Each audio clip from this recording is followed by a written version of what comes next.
오늘의 말씀 제목은 우리의 자랑거리라는 제목으로 은혜를 나누려고 합니다. 모든 사람에게는 자랑거리가 있습니다. 인간의 마음 깊은 곳에서는 누구나 이 자랑하고 싶은 본성이 있어서 마음을 나눌 수 있는 사람들에게 나의 자랑거리를 나누죠. 그래서 셀 모임 할 때 저는 가끔 자랑할 수 있어서 좋을 때도 있습니다.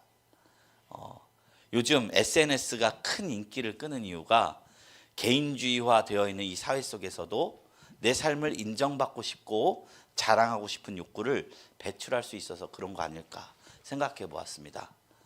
예전에 사역할 때 목회자는 삶을 사생활을 철저히 감추라고 담임 목사님이 가르쳐 주셔서 우리 와이프가 26살에 결혼했거든요. 취미가 인스타그램 사진 올리는 거였어요. 그거 올리면 청년들 좋아요 눌러주고 성도님들 좋아요 눌러주면 제 마음 조마조마한 겁니다.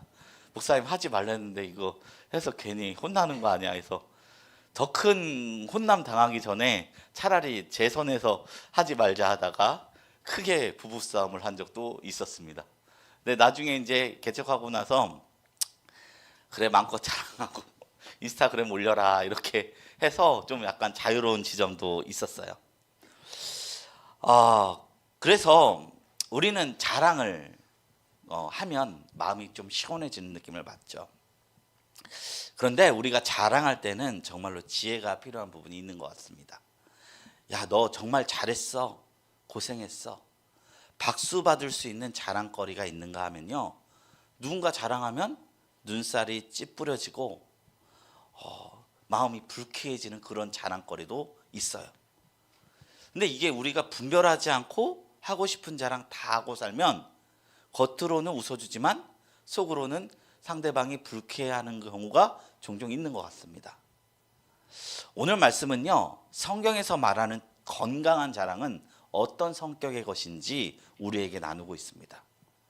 먼저 성경에서 말하는 자랑은 무엇이냐? 내 삶이 얼마나 괜찮은지 내세우는 것이 아니라 내 삶을 긍정하고 기뻐하고 만족하고 자족하는 태도에서 나오는 자랑입니다. 제가 얼마 전 뇌병변 장애를 갖고 살아가는 김소리 씨의 다큐멘터리를 본 적이 있었습니다. 뇌병변 장애를 하면 말이 일단 어눌해지고 손이 이렇게 꼬여요. 그리고 여성이에요. 근데 몸은 불편한데 정신은 멀쩡한 거예요. 그 얼마나 괴롭겠습니까? 저는 어떤 청년이 눈가에 쌍꺼풀이 없다고 우는 것도 봤어요. 쌍꺼풀이 없다고. 근데 여자의 마음은 그런 거잖아요. 근데 몸에 이렇게 장애가 있는데 내가 감히 결혼은 할 수 있을까? 감히 아기는 가질 수 있을까? 감히 가정을 이루면서 살아갈 수 있을까? 감히 직장을 가질 수 있을까? 이런 걱정으로 청소년기를 보냈다는 것입니다. 그런데 다행히 부모님이 참 좋은 분이었던 것 같아요. 그 천성적인 어려움을 긍정적으로 받아주신 것 같아요. 그래서 안 되면 되게 해보고 그래도 안 되면 어쩔 수 없는 거지. 그러면서 항상 긍정적으로 살려고 노력한 덕에 그냥 클립 하나 끼우기도 어려운 그 몸을 가지고 해외여행 혼자 가고 남편도 만나고 4살 딸애를 키우고 7급 공무원직을 감당하는 워킹맘의 삶을 살아가는 이야기였습니다. 그녀는요, 가만히 있어도 쏟아 들어오는 그 열등감을 벗어버리고 자신의 삶이 충분히 빛나고 있다, 빛날 수 있다 믿으며 최선을 다해서 살아갔는데 그런 그녀가 내뿜는 자랑은 너무나 박수치고 싶었습니다. 응원하고 싶었습니다. 왜냐하면 그 삶에 자족이 있었기 때문입니다. 그런 자랑은 우리가 절로 응원하고 싶어집니다. 근데 그것이 아니라 나는 남들보다 낫다. 난 남들보다 뛰어나다. 난 남들보다 부유하다. 나는 남들보다 지혜롭다. 자신을 증명하고 자신을 높이고자 하는 자랑은요, 결코 아름답지 않습니다. 사람들의 부유러움을 얻어내기 위한 자랑, 자신의 우월함을 확인하기 위해 남을 깎아내리는 그런 자랑은 공허하기 그지없는 자랑이라는 것입니다. 우리가 세상 속에서 그리고 신앙 공동체 속에서 무언가를 자랑하려면 어떤 태도에 가까워야 할까요? 우리는 무엇을 어떻게 자랑하면서 살아가고 있습니까? 오늘 본문 말씀에서 야고보는 두 부류의 사람을 제시합니다. 첫 번째 낮은 형제와 두 번째 부한 형제입니다. 이 두 부류 모든 사람들에게 동일한 명령을 주었는데 그것은 자랑하라는 것입니다. 낮음은 높음을 자랑하라. 그런데 높은 자는 낮음을 자랑하라는 거예요. 그럼 어떤 일이 벌어져요? 평탄해지는 거예요. 예수님께서 탄생하셨을 때 천사들이 어떤 노래를 불렀느냐? 누가복음 3장 5절에 골짜기가 메워지고 굽은 것이 곧아지고 산들이 낮아진다라는 노래를 불렀어요. 이거 지형지물이 평탄해진다는 얘기가 아닙니다. 그리스도의 공동체가 어떤 모습인지를 노래한 거예요. 다 같이 평탄해진 모습을 묘사하고 있습니다. 높아지고 낮아지며 그 굴곡진 것은 평탄해집니다. 오롯이 그리스도만 높아집니다. 그리고 하나가 되는 모습을 천사들이 노래한 것입니다. 낮아짐을 자랑한다는 것은 어떤 의미일까요? 저는 사도 바울의 삶을 살펴보면서 그 면면을 알 수 있다고 생각했습니다.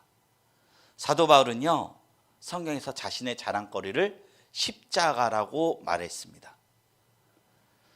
사도 바울이 그러면서 비교했던 것이 무엇인지 아십니까? 십자가랑 비교했던 것이 로마의 시민권이었습니다. 세계 최강국의 시민권. 그리고 십자가와 비교한 자랑이 무엇인지 아십니까?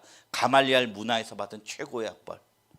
그리고 자신의 사도 직분, 교회를 수십 개 세운 능력, 기적의 은사, 그런 것들을 자랑하지 않을 뿐더러 뭐로 여겼느냐? 이건 배설물이다. 똥과 같다라는 거예요. 그 높음을 낮춰가는 거예요. 그리고 그는 오히려 나에게 지어진 십자가만을 자랑함으로써 하나님을 높이고 있는 것입니다. 오직 능력 주신 분 하나님 안에 풍부와 궁핍에도 일체가 있음을 그는 깨달았기에 그는 자신의 낮아짐을 자랑하고 있는 것입니다. 갈라디아서 6장 14절 말씀에 사도 바울이 이렇게 얘기합니다. 그러나 내게는 우리 주 예수 그리스도의 십자가 외에 결코 자랑할 것이 없으니 그리스도로 말미암아 세상이 나를 대하여 십자가에 못 박히고 내가 또한 세상을 대하여 그러하니라. 이렇게 이야기하는 것입니다. 그리스도 안에 우리가 있으면 높고 낮음, 잘남과 못남이 아무 의미가 없다는 것을 사도 바울은 깨달은 거예요. 이걸 깨달은 사람은요, 비천해도 풍부해도 결코 요동하지 않습니다. 낮아져도 나의 높음을 자랑합니다. 높아져도 내가 원래 낮은 존재였다는 것을 기억하고 그리스도의 십자가를 자랑합니다. 그럼으로써 예수 그리스도께서 주신 새로운 신분만을 자랑한다는 것입니다. 9절 말씀을 봅니다. 낮은 형제는 자기의 높음을 자랑하라.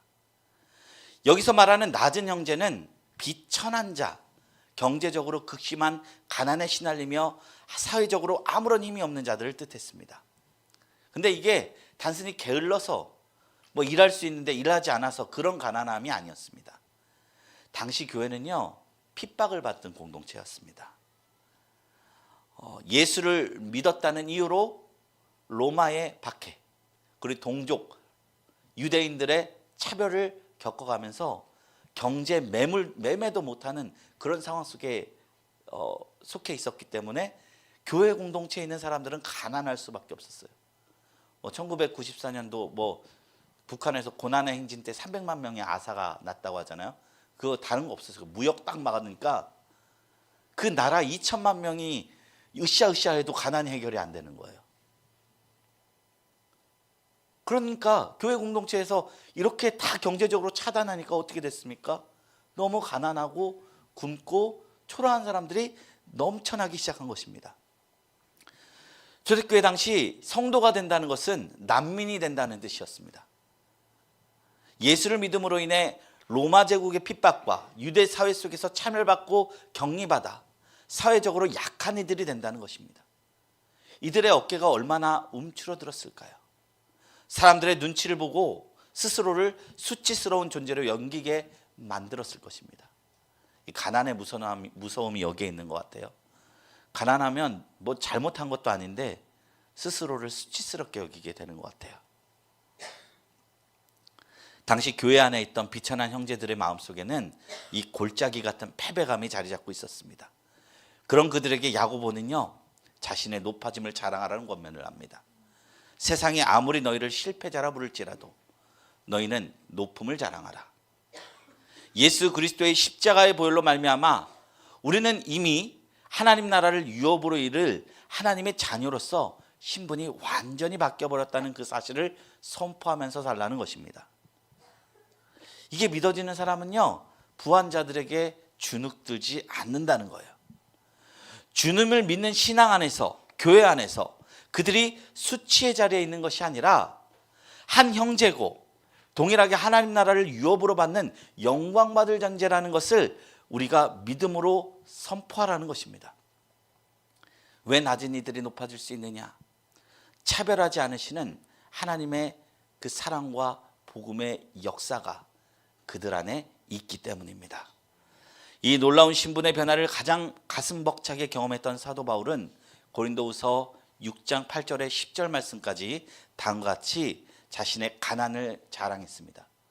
우리는 속이는 자 같으나 참되고, 무명한 자 같으나 유명한 자요, 죽은 자 같으나 보라 우리가 살아있고, 징계를 받는 자 같으나 죽임을 당하지 아니하고, 근심하는 자 같으나 항상 기뻐하고, 가난한 자 같으나 많은 사람을 부유하게 하고, 아무것도 없는 자 같으나 모든 것을 가진 자로다. 이 자화상이 그리스도인 안에 있어야 된다는 것입니다. 미스터 피자의 그 설립자가, 도미노 피자인지 미스터 도미노 맞죠? 도미노 피자의 설립자가 고아원 출신이래요. 근데 그 애가 부모가 없이, 그 설립자분이 부모가 없이 자라다 보니까 엄청나게 사고뭉치였다는 거예요. 막 맨날 나가면 싸우고 오고, 막 자기의 그 구멍난 가슴을 채우려고 막 폭력적을 휘두르고. 그런데 그 사람이 어엿한 기업을 운영할 수 있을 수 있었던 까닭은 그를 믿어준 고아원의 수녀님 한 분 때문이었다는 거예요. 그 항상 사고를 치고 돌아올 때마다 넌 하나님 안에서 새롭게 된 피조물이야. 넌 하나님 안에서 새롭게 된 피조물이야. 너의 원모습은 이렇지 않아. 이러고 기도 맨날 해주니까 나중에 수녀님 생각해서 그럴 수가 없겠더라. 그러면서 열심히 시작하게 된 게 그 피자 세계적인 브랜드가 됐다는 것이죠. 그리스도 안에서 우리가 새로운 자아상을 얻으면 우리가 새로운 삶을 살아갈 수 있다는 것입니다. 그러나 이 사실을 깨달았음에도 우리가 여전히 세상의 기준에 휘둘려 마음의 가난함에 빠질 때가 얼마나 많이 있는지 모릅니다. 우리 사촌이 땅을 샀다는 소식에 배가 아파갑니다. 누구 자식이 잘 자랐다는 소식을 들어보면 취업 못한 내 자식의 모습에 마음이 가난해집니다. 정죄하려는 거 아닙니다. 저도 동년배 목사님이 개척했는데 같이 공부했는데 3년 만에 50명 모였대요. 그 이야기 듣는데 제 마음에서 그 동료를 축하해주는 박수가 나왔을까요? 마음에 이상한 마음이 올라왔을까요? 후자였어요. 이게 모두 결핍에서 오는 못난 모습이죠. 그 결핍감을 하나님이 직면하게 하셨을 때 그때가 중요한 것 같습니다. 우리는 야고보서의 말씀을 피고 우리가 아무것도 없는 자 같으나 예수 안에서 모든 것을 가진 자라는 새로운 자아상으로 우리를 채워가야 하는 줄로 믿습니다.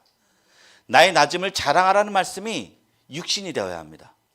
사단이 더 이상 우리의 연약함을 가지고 휘두르지 못하도록 그리스도로부터 부여받은 새로운 신분을 묵상해야 되는 줄로 믿습니다.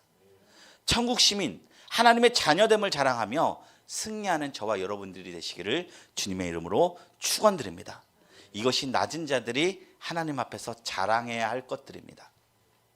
그런데 성경은 계속해서 부한 자들이 자랑해야 할 것에 대해서도 이야기하고 있습니다.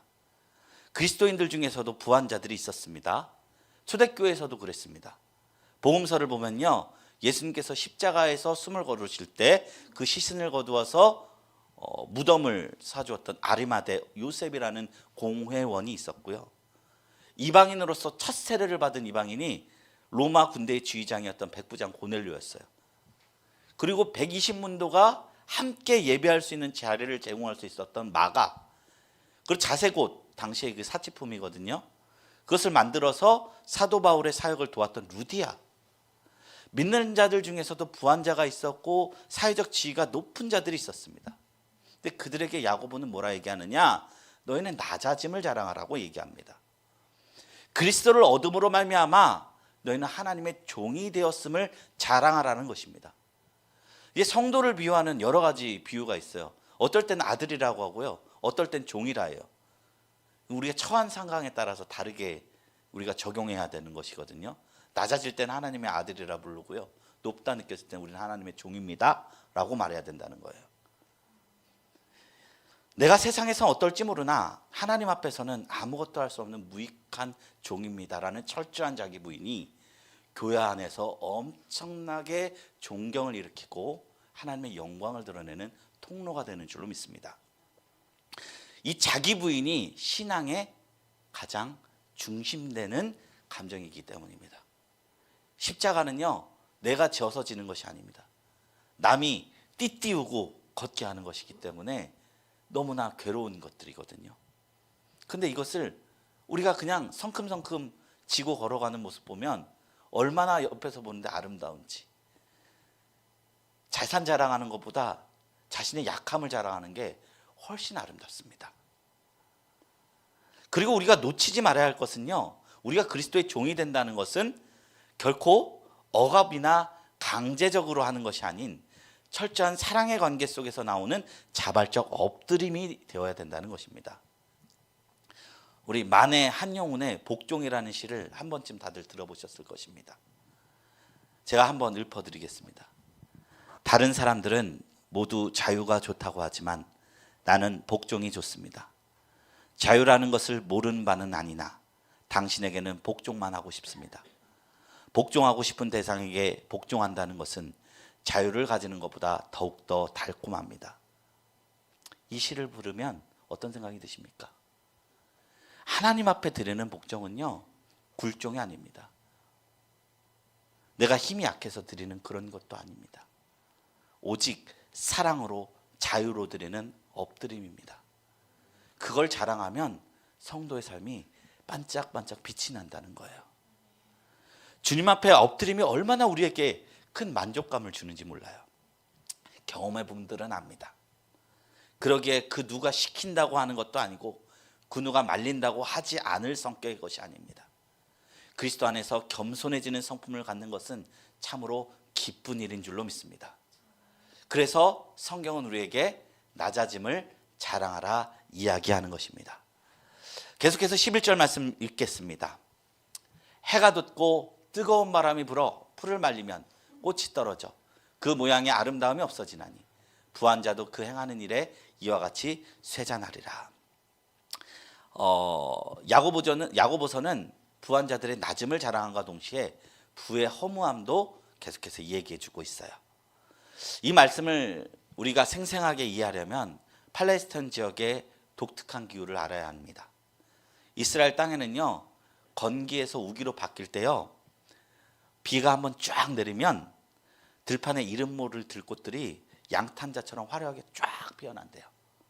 그 모습이 얼마나 아름다운지 예수님이 솔로몬의 모든 영광으로도 이 들에 핀 백화파 같지 못했다라고 말씀한 그 말씀이 있어요. 근데 우리가 백화파가 백합이라는 이 꽃이라고 생각하잖아요. 그게 아니에요. 일백백이에요.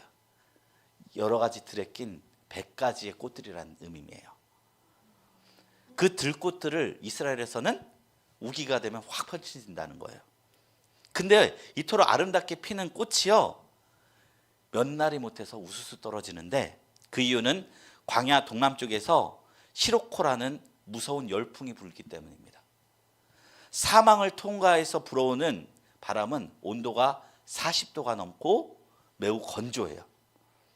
그러니까 이게 한 5일간에서 10일간을 불어오는데요. 그러면 그 백합화들이 그 바람을 맞이하면서 며칠이 못 되어 그 꽃이 바싹 말라 비틀어집니다. 힘없이 뚝뚝 떨어져 버립니다. 결국에는 시커먼 먼지로 변해서 날아가 버린다는 거예요. 성경은요, 인간이 가지고 있는 부유함이 이와 같은 것이라고 이야기하는 것이죠. 영원의 시간 앞에서 보면 이 부유함이라는 것은 한 줌에 사라져버리는 들꽃과 같이 허무한 것이라. 이거 세상이 절대 얘기해 주는 말이 아닙니다. 그래서 이사야 40장 8절은 푸른 마르고 꽃은 시드나 우리 하나님의 말씀은 영영이 서리라라 외쳤던 것입니다. 그래서 우리의 자랑거리가 이 땅에 썩어질 것이 아니라 하늘의 것이 되었으면 좋겠습니다. 성도들만 지칭하는 것이 아닙니다. 때때로 목사님들조차 이 땅의 것이 자랑거리가 많아요. 성도의 숫자가 얼마며 그렇게 어려운 상황 속에서도 자녀 교육 잘 시켜서 대기업에 다닌다느니 의사가 되었다느니 크게 식사하시면 대화의 90화를 넘는 분들이 계셔요. 저 정죄하려는 것은 아닙니다. 물론 그 어려운 시절 자녀 교육 철저히 해서 번듯하게 키우신 것 대단한 것이지만 저는 그것을 보면서 성도가 되었다면 정말 하나님 앞에 자랑할 것이 무엇인지 분별하는 것이 옳지 않은가라는 생각을 한 적이 있었습니다. 그리고 제 언어 습관 속에서도 그게 가끔 나올 때 한마디 해주시기 바랍니다.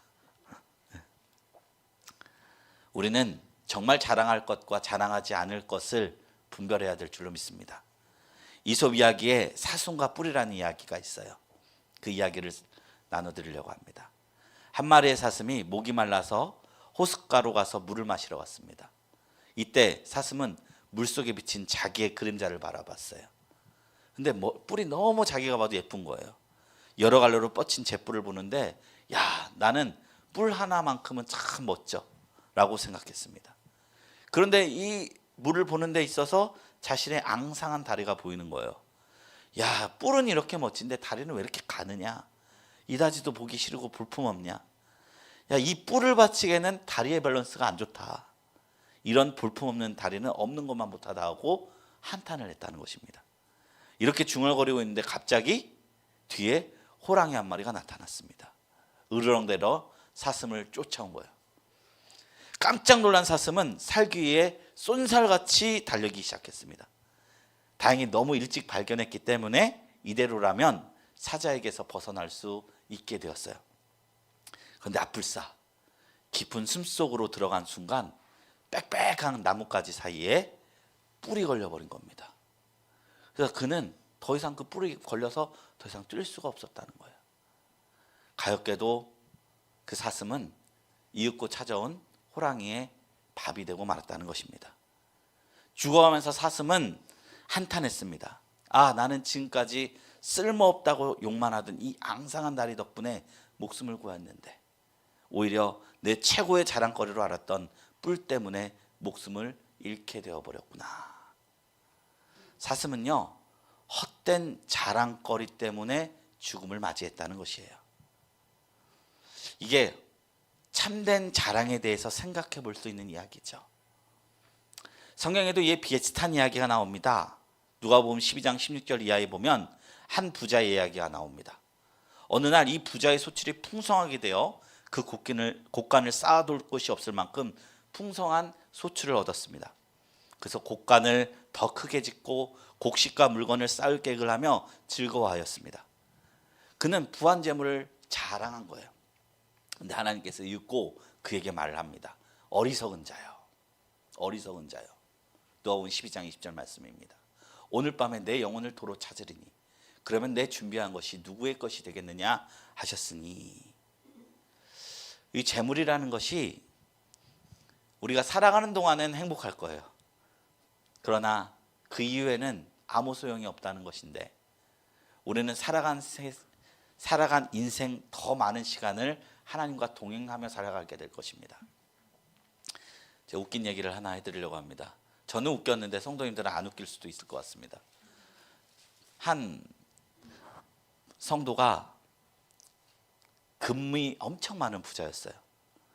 근데 딱 죽는데 다행히 예수를 믿어서 천국을 갔다는 겁니다. 근데 그 사람은 자기가 일평생 모은 금이 너무나 무거워가지고 너무나 아까워가지고 천사에게 사정사정했대요.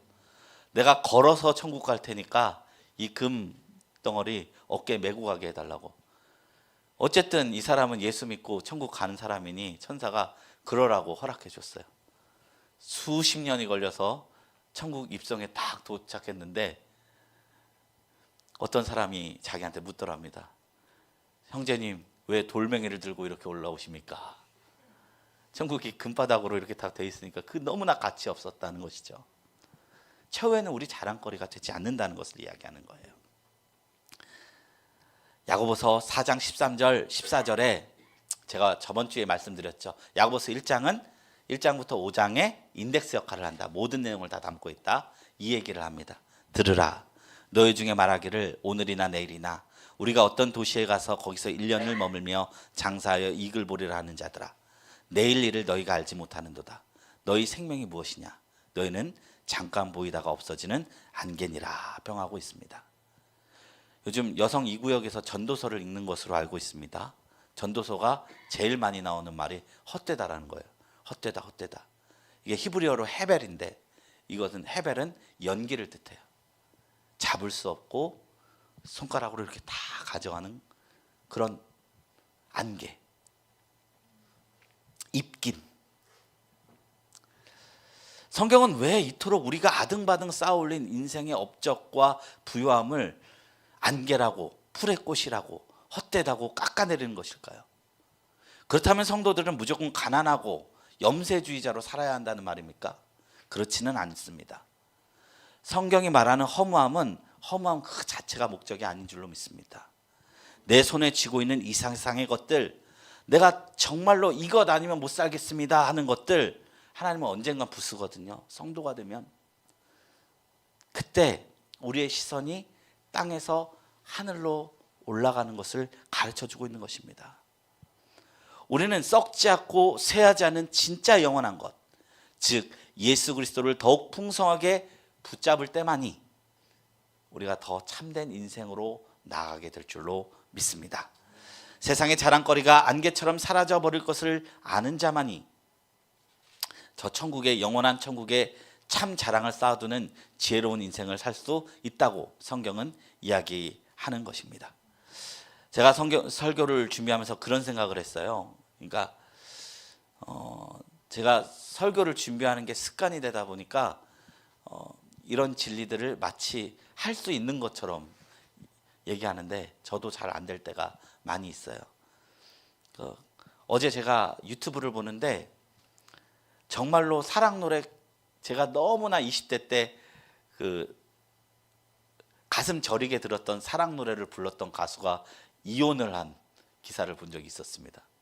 그 노래 가사가 그 사랑의 깊이와 그 사랑의 어떤 크기와 내가 얼마나 상대방을 사랑할 수 있는지 각오와 그런 게 다 있었는데 심지어 진심이었을 텐데, 그런데 그 사람이 이혼을 한 그 글을 보고 제가 설교를 하면서 야, 이게 깨달아지고 설교할 수 있다고 해서 사라지는 것은 아니구나 라는 것을 느끼게 생각해 보았습니다. 그래서 우리는 야고보서를 읽어야 합니다. 야고보서는요, 우리의 신앙이 알미 아니라 삶이고 행실임을 우리에게 계속해서 얘기해 주고 있기 때문입니다. 우리의 삶은 풀과 같이 쇠잔하여질 것입니다. 그러나 하나님의 나라는 더욱더 선명해질 것입니다. 그러니 이 세상의 것은 우리의 진정한 자랑이 될 수 없는 것입니다. 요한일서